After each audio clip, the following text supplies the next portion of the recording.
Richard Southern joins us once again this hour. Hey, Richard. I was on Speaker's Corner back in the day. Do you Were know that, you? Gisela? Yes. I did not know that. Late 90s. Oh, yeah? And I what, went in what were Speaker's you ranting about?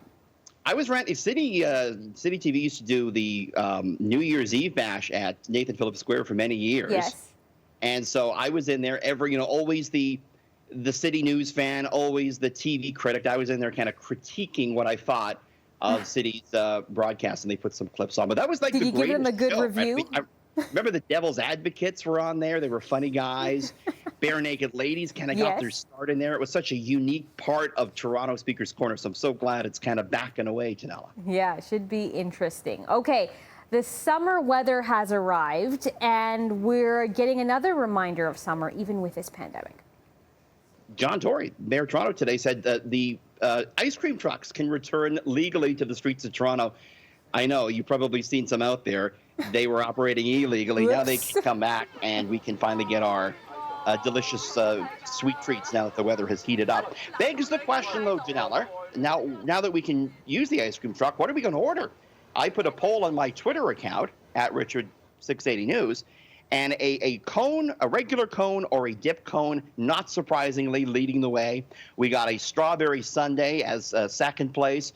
Rocket popsicle, a very close third, followed by either a drumstick or a creamsicle. Where are you on this debate, Ginella? I'm in the majority. I do the chocolate dip with vanilla.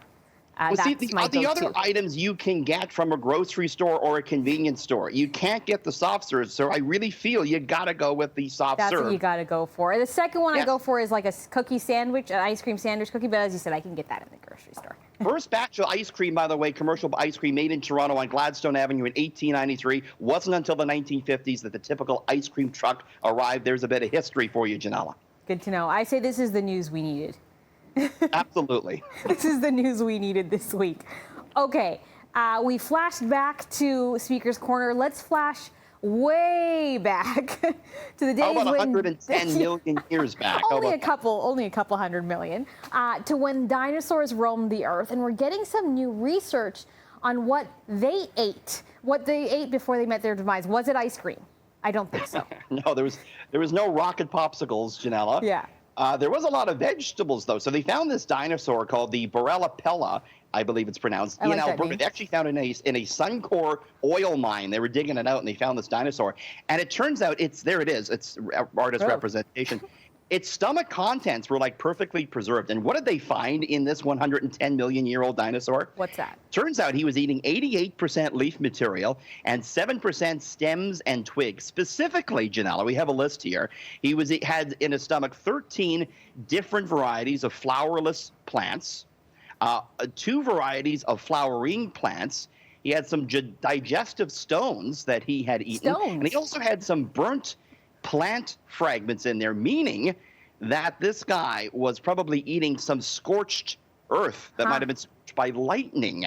Interesting that an animal that big was surviving on a vegetarian diet, on a plant-based diet.